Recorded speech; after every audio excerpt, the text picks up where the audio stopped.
Okay, good morning all. Part two of our video. All right, so the first one you saw was just a bit of a recap on the stakeholders, just with my own little twist, probably in addition to what John Mitchell would have written.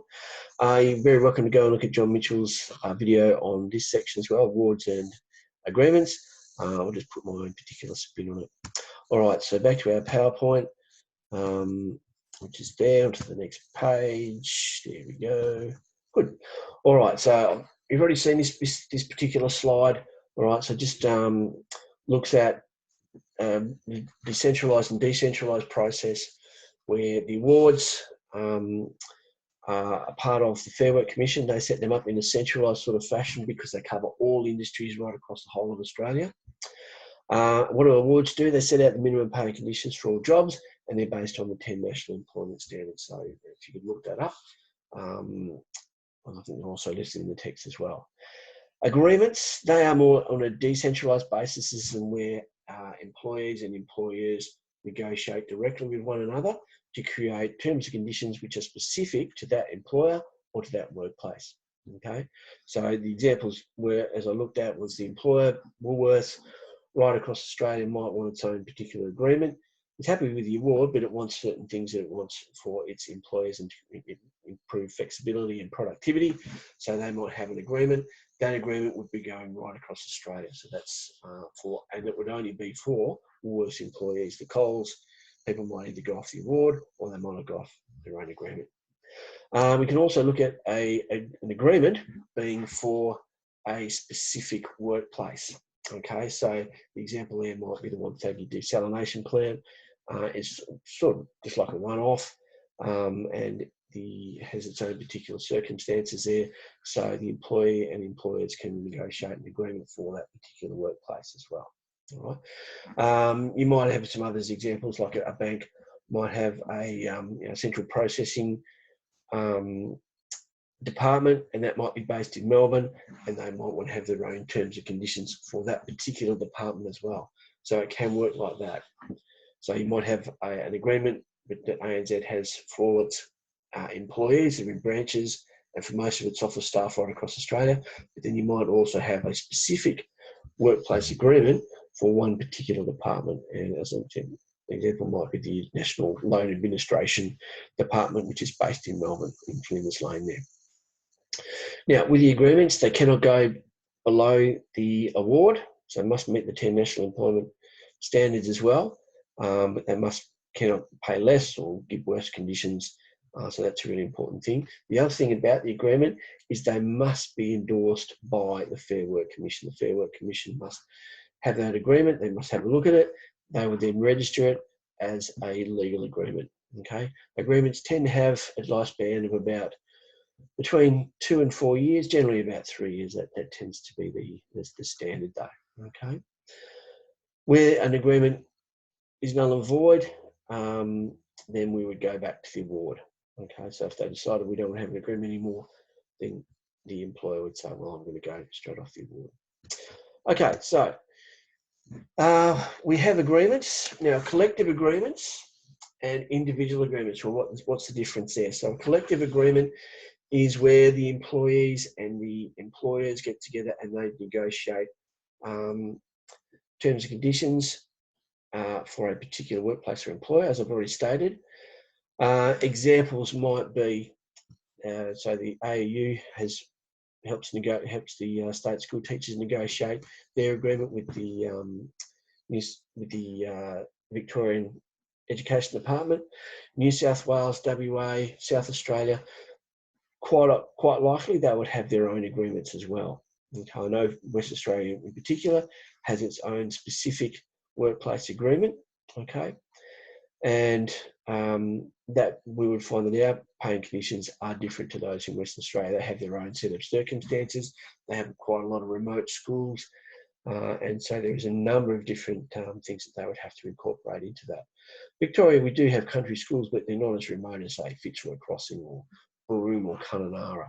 Okay, and so there would be a lot more conditions that the local unions would like built into a Western Australian award.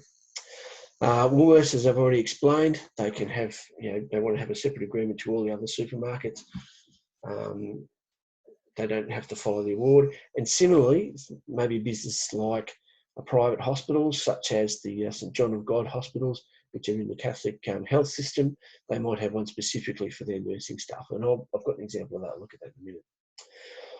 All right, so then we can also have individual agreements. All right, so whereas a collective agreement is between employees and the employer, and it covers all the employees in a workplace or employed by the employer, the individual agreement deals with one specific person, okay, one specific individual. They tend to be executive or in specialised sort of roles, all right? And these are people who can sort of push their own barrow because they might have a certain degree of skills, experience that an employer would like, and they can then forge their own terms of their agreement. So a really good example there would be Alan Joyce, who is the chief executive at Qantas. He's got his own agreement, and it's made him quite a wealthy man, okay? Then we've got other circumstances where we've got, say, maybe the top AFL footballers. Now, generally, there is a collective agreement which covers AFL footballers, but this sort of more looks at rookie players, players on rookie lists, players in their first 2, 3, 4 years, and where they're getting pretty much a basic standard wage, and they have basic standard conditions, okay? Now, as soon as players like the ilk of Dustin Martin or Tim Keller, who's just moved over to Western Australia, or any other big name players, Joe Danaher, you name it, they might have certain things that they believe that extra things that they can draw to a football club, okay? Nick Naitanui, for example, is very much the face of the West Coast Eagles, and he would have extra bits loaded into his contracts. He not only would get paid very highly for being a good footballer, but he does a lot of appearances, does a lot of charity work, and so he might get seeking compensation from the club for that. Also, the use of his image by not only the club but also the AFL, they would load extra elements into the agreement as well regarding that. Now, with regard to the National Employment Standards, you can, once you get over $185,000, which is quite a bit, more than most of us, and you have an individual agreement, you can start to ignore some of the elements of the National Employment Standards, not all of them, but some of them.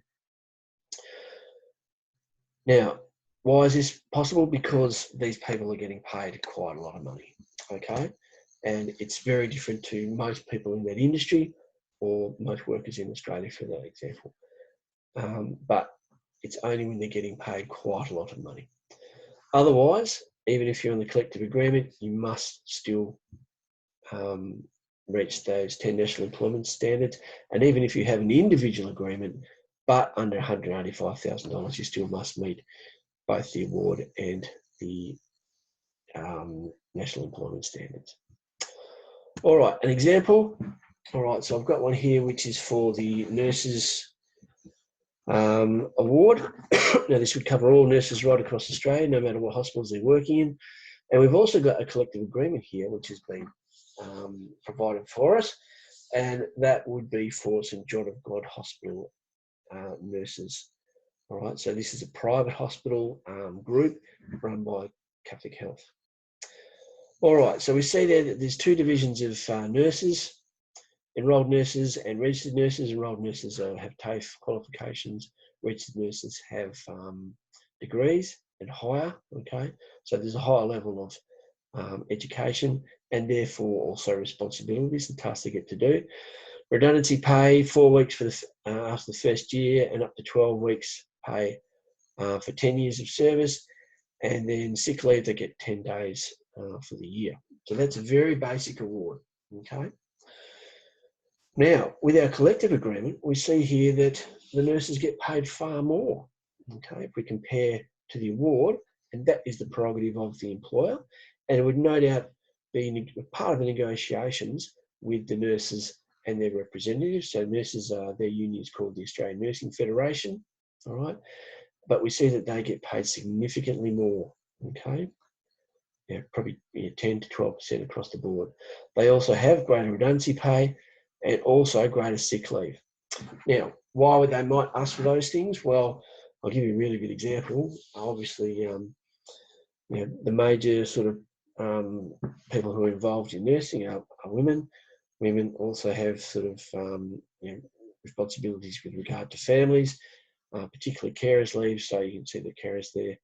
So they might have negotiated extra leave to look after families in the event that they are sick. All right, so they've got better paying conditions, but what does St John's want? They might expect greater flexibility, okay, with regard to shifts. They might also expect to reduce the amount of nurses they have on particular wards, okay. So, for example, in a normal or a government hospital, you might have, say, 6 nurses in a shift on a ward. If we came back to St John's, we might find they have 4 or 5, all right. This is where the quid pro quo happens. Less nurses, more responsibilities for each nurse, but they do get compensated for that, okay? This might be so they have less nurses to administer. They might also seek greater flexibility in the various work practices that they have, all right? So they might be expected to go across maybe a maternity ward and palliative care ward and a general ward, whereas in the case of the normal hospital, they might just be able to specialise on a certain ward. I don't know all this for sure, but all I do know is that's the type of flexibility and improvements in productivity that someone like an employer like St John's would be wanting from their employees. Their compensation is greater pay. All right. Okay, so you have some questions to go on and complete. All right, so let me just bring that up on here. Yep, here we go. Okay, so these questions here, so I've also put them in the lesson plan. Right, so if you can complete those, and there's a couple from the book as well, and then there's also a case study relating to that nurses and the St John of God nurses agreement. So if you could finish off that case study as well, and that is right there. Okay, so I'll put that in the resources. You can have a look at that, go through and finish those questions. And it's just, these will just a little bit more specific and getting you to think about why we have an agreement as opposed to simply just going off the award. Okay. All right, so looking forward, return to school Tuesday week, which is terrific. No year 10s for at least a couple of weeks after that, so that'll be nice. We'll find a nice quiet room to work in. With respect to the next SAC, I'll put out a practice SAC on Monday, okay? And then I'll also look to have that SAC and probably towards the end of that second week back, okay? We should be able to complete the work on disputes. We'll get that started on Friday and then finish that Monday, Tuesday of next week. And then working towards getting that practice SAC in on that end of next week, the SAC after that. All right, I hope you haven't confused you too much, but we'll go through it all and I'll give you proper dates and everything coming up. All right, stay safe, guys. Look after yourselves. Lovely weekend of weather we had, which was terrific. Hope you're looking after yourselves.